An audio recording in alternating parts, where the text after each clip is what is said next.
Welcome back, and thank you for checking out this bonus edition of the 12 Kyle podcast. I'm 12 Kyle. Check this out. What's weird? I just recorded like 5 minutes of this episode, and nothing was plugged up. I'm glad I caught it. Um, Nonetheless, I wanted to get on here and talk about something. Uh, it's rare that I get ideas, or I want to say ideas. It's rare for me to get suggestions from people on episodes to do for this podcast. Uh, One, because it's just kind of weird, but then two, I never solicit them. Right. So like I can read something, get an idea to do an episode on, but it's rare that somebody says, "Hey, you should talk about this," and then end up talking about it. We've solicited for Eclectics podcast when we do the fantasy drafts together, but I can't really think of any other time where I've actually um, taken the advice on something when someone said, "Hey, you should probably talk about this." But I said all that to say this, and I want to shout this brother out. Um, Vic Michael on Twitter hit me up the other day, and he's a listener, and he asked me a question, and I found the question to be very intriguing, and I'll read to you the question. It said, "I had a question. Would you ever make a podcast episode as to why you didn't make it to the NFL, or if you wanted to play in the NFL after college in the first place?" And that was really, really, really, really a dope question to ask, because I had never been asked that before, or at least never even talked about it on this podcast. So I was like, yeah, I'll do a bonus episode. I said it'd be something good to talk about. Um, so why didn't I make it to the NFL? As many of you know, maybe a few of you know, I played football. Growing up, I played organized football at the age of 8. From the age of 8 through Pop Warner, through middle school, high school on the JV team, and then the varsity team, all the way through college at South Carolina State University. South Carolina State University is a historically black college located in the city of Orangeburg, South Carolina, about 90 miles away from where I grew up in Florence. And I played, the entire time that I was there. I actually lettered, and I got my degree from South Carolina State. But I knew that the NFL wasn't, likely.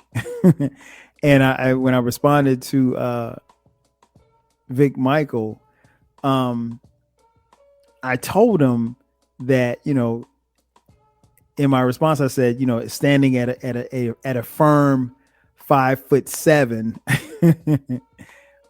that probably wasn't going to happen. And, I said that in jest, but I mean, I'm being honest. I'm 5'7" for real, right? So my height, I think, is super dope. Like I've never been tripping on my height, because I've been my height since 10th grade. Stop growing. But if you listen to this podcast, or if you know me personally, you know that I am an extremely confident person. So I'm not bugging off of how tall I am or aren't.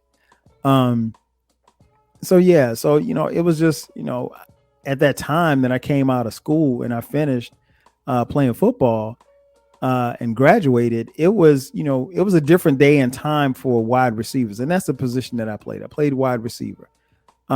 Just to add some context, I'm going to name a few wide receivers that were drafted in the same year that I came out of college. Actually, the first pick of the NFL draft that particular year was by the New York Jets. They drafted a guy that played at USC, the University of Southern California, a guy by the name of Keyshawn Johnson. Right. With the 7th pick, the New England Patriots drafted a guy by the name of Terry Glenn. Rest in peace. Who else? Who else is drafted in that draft? Oh, at number 19, The Indianapolis Colts drafted a receiver out of Syracuse. He wore number 88. The Buffalo Bills drafted Eric Moles at number 24. Um, who else? Uh, Amani Toomer was drafted by the New York Giants in the second round. Um, Also in the third round, the 89th overall pick, the San Francisco 49ers drafted a guy by the name of Terrell Owens. So these all were like killer receivers. I mean, like there was even, I mean, like some of the other people drafted in that draft, Jonathan Ogden by the Baltimore Ravens, Lawrence Phillips by the St. Louis Rams. Eddie George got drafted by the Houston Oilers at the time. The Baltimore Ravens also selected a guy out of Miami by the name of Ray Lewis. So like this draft was loaded, right? And if we're being honest, you know, NFL teams weren't checking for 5'7" receivers. The running joke was that I was probably 5 years behind because, 5 years prior to that, the NFL teams were drafting smaller receivers to perform in the run and shoot offenses for the teams that ran the run and shoot. And the run and shoot was that offense was ahead of its time, but it was only a couple of teams running it. But I just honestly, man, I knew going in, like, the NFL was probably not going to happen. And then also, full disclosure, one of the reasons that I knew it was going to happen either is because of lack of productivity. I mean, I didn't catch a lot of passes. Like, we didn't throw the ball a whole lot at South Carolina State at the time. I mean, now everybody plays in the spread and they throw the ball all over the field and everything like that. And, back then, I had a few catches, but I didn't have a lot of catches. So it's not like, NFL scouts would come in like, hey, let's get the tape on that number 12 guy. Nah, it wasn't like that. So that was a reason. And then another reason, I'll be honest, man, like I lost a little bit of desire to play after I got suspended. And I don't think I've ever mentioned that on this podcast, but I got suspended for 2 games during my senior year. So what happened was, like most teams, you have curfew, right? And I'll never forget it. I went to pick up my girl. We went to go get something to eat. We got something to eat. I dropped her off at her dorm and I got back to my dorm. And I was in the dorm at curfew. I wasn't in my room, but I was in the dorm. Now, technically, if you're in the dorm, are you really breaking curfew, or do you need to actually be in your room in the bed under the covers at the time of curfew? Well, some punk ass rat fake grad assistant turned me in. And he knows who he is, so I'm not gonna mention his name. He ain't worth it. But he turned me in, and so my position coach was like, "You're gonna be suspended for the next game." And I was pissed. I mean, like, because again, I was in the dorm. It'd be different if I was down the street. It'd be different if I was at the club, but I was in the dorm. I wasn't in my room, but I was in the dorm. And full disclosure, there were other guys who were in the dorm that weren't in their room. But it is what it is. So everybody want to jump on old 12.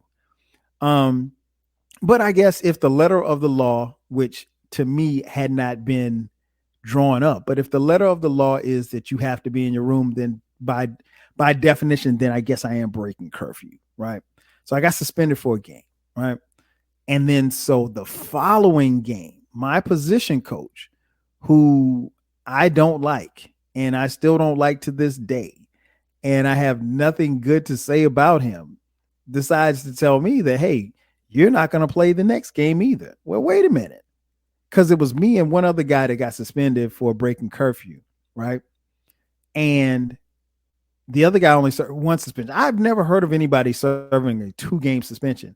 but he decided to hack on a two game on another game because he said I left campus the week that I was suspended. Well, the team was out of town. The team, because the game we were playing against Bethune-Cookman in Daytona Beach, Florida, and I didn't make the trip. I couldn't make the trip because I was suspended. So was I supposed to just stay on campus for the entire weekend?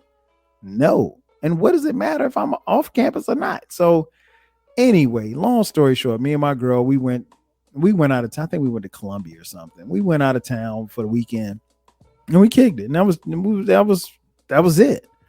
So I get suspended for the second game. Here's the kicker. The second game was homecoming. So imagine you have given your blood, sweat, and tears. You won a championship, and it's your senior year, and you're the starting wide receiver for South Carolina State, and you get suspended for one game, and then they tell you that your senior year, the last homecoming game that you will ever play, you're suspended for that game. I was fucking livid. If I knew then what I know now, it would have been a problem. I think I handled the situation way too mature. I should have been immature. I should have acted an ass. I should have went a plum fool. I should have done a whole bunch of things, but I didn't. I respected my elders. Because you guys know how I feel about my head coach. Now, again, this is coming from my position coach, not my head coach, because my head coach, I love him as if he's a second father, but he can't go across his assistant coach. He's got to roll with whatever the recommendation was for the assistant coach. So I had a meeting with the head coach, and I tried to go over his head. Well, not the head coach. I tried to go over my position coach's head, and I couldn't. And so my senior year, my homecoming game, I was standing there on the sideline with a jersey in my pocket. Oh, and by the way, we lost the game after having an 18-game home winning streak. You see how karma is? But I came back and finished the season or whatever like that. But that experience left a bitter taste in my mouth, and I was just like, fuck this. I got my girl. I'm trying to graduate. I don't care about nothing else but my teammates. And that was it. And I was mad at the coach. I'm not mad at him to this. I just I have no words for him. Like, if I see him, I can't even say that I'd speak. And it's not, I'll put it like this for those of you listening. It's not too many people that I dislike in this world. He's one of them. He's one of them. It's not even worth me talking about. But anyway, so the suspension, took some of the desired away to keep playing if the door of opportunity opened up somewhere else. So he said, "Did you want to play after college?" Not really. I was by that time, and having gone through that experience, and you got to remember too, like, well, you don't know, but my junior year, we were the Black College National Champions. So to go from being the Black College National Champions to preparing yourself for your senior year, you thinking you're gonna ball out. I've that year leading into my senior year, that summer, I've never worked that hard before in my life at anything. I mean, my body, my mind, physically, mentally, I was prepared for everything that was going to come, because I knew that, one, we were the defending champions. And so when you're defending champions, everybody's coming at you. So I got myself ready. And I don't think I've ever been more prepared for anything in life. And that season went south. And I think our record was 6-4. And like, it was just forgettable. Like, everything that you thought was going to happen, it went the other way. And so I wasn't really tripping on that. I was like, all right, this is it. And so I never forget, like, the last game of the season, I I stood at midfield and I took at the end of the game, I stood at midfield, I took a knee and I said a prayer. And I just prayed and I thank God for allowing me to play football because football is my first love. Before there was any girls, before music, before anything else came into play, it was football at the age of 8. And so like that's my first love. Um so no, I didn't want to play after college. I was cool. I mean, after that, after football season ended, my focus solely was on graduating and planning for the next step. And I honestly, I didn't even know that the next step would be me graduating and then 6 months later moving to Atlanta, which is one of the best decisions that I've ever made in my life. I didn't know anybody here. I didn't, all I knew was Freaknik. I came to Freaknik in 94 and I fell in love with the city. And, me and my boy Jay Fresh, we moved here together in 1997, 25 years ago. And I've been here ever since. But no, to answer your question, I was cool. I didn't have to play. But it did not kill the love that I have for the game and watching football. I still love to watch football. Even to this day, football season is everything to me. I love football season because that's when I'm I'm literally in heaven on Saturdays and Sundays. And the games during the week, but mostly Saturdays and Sundays, because that football is just exciting to watch. And it's even better to watch in person. But yeah, man, I had no desire to play in the NFL. I think the NFL is great for those who can make it, but it's only a select few that get a chance to make it. And contrary to popular belief, everybody doesn't play for 15 years and make millions and millions of dollars. It's the best temp job in America, because you're not going to play it forever and you really don't know when it's going to end. And I played with guys in college at South Carolina State who went on to play in the NFL. Some had short careers, some had longer careers, but it's all in what you can make of it. And sometimes it's not necessarily about your talent. Sometimes it's just about being in the right situation. Sometimes it's about being in the wrong situation. Because more often than not, teams know who they want. And they know when they bring 90 guys into camp, they know that they have to trim the rosters down to 55. They know that you're not going to make the team, but it's in their interest for you to be out there practice until the season starts, because they need bodies. So it's a lot of different things that I feel about the NFL as politics, their stance on player safety. I mean, the NFL preaches, we want to save the players, we want to protect the players. Well, you can't in good conscience, you can't tell me that you're trying to protect players if you got players playing 17 games of football. I mean, that's a contradiction in and of itself. But the NFL is, and I've said it before in this podcast, and I'll continue to say it. The NFL is full of shit, but I have come to grips with where the NFL is and what the players are and where they stand and where I stand with all of them. They're putting their bodies on the line for my entertainment. Nothing more, nothing less. And for as much as we say that we care about NFL players, we don't. We care about the name on the front of the jersey, not the back. The players that we're watching today, a lot of them will be struggling to keep their health and for some, their sanity 5-10 years from now. And we won't care because for the most part, we won't even know. Would I have liked to have been in that company? I don't know. I never really allowed myself to think, past college football. But my dad always told me, he said, hey, you keep playing until somebody tells you that you can't play anymore. Fortunately for me, it came to college. And I was cool with that. When that final game ended in Charlotte, North Carolina, against North Carolina A&T, I was totally content with walking away from the game. And unlike a lot of my teammates, I knew who Kyle was.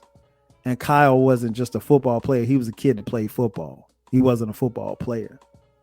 And football didn't define me, even though a lot of people know me through football, especially my school. I mean, if you know anybody that went to school at the time that I went to school at South Carolina State, people, that's what they know me for. But if you know me, you know that I'm more than just a football player. But I love the game. And, you know, if I had to do it all over again, I would do things a little different, and I may get different outcomes, but I don't necessarily know that I would have been doing anything to try to make it to the NFL, because I was cool. I was cool once it was all done. You know, I wasn't someone who had to try to find themselves or find their identity because everything is tied up into my athletic ability. Nah, that wasn't me. But I gotta say, Vic Michael, appreciate the inquiry, and appreciate the inquiry leading to content. If any of you listening have any personal questions that you want to ask that may turn into content, hit me up on Twitter at 12Kyle. That's going to do it for me. Thank you for checking out this bonus edition of the 12 Kyle podcast. I'm your boy 12 Kyle. I'll catch you guys next time. 5,000.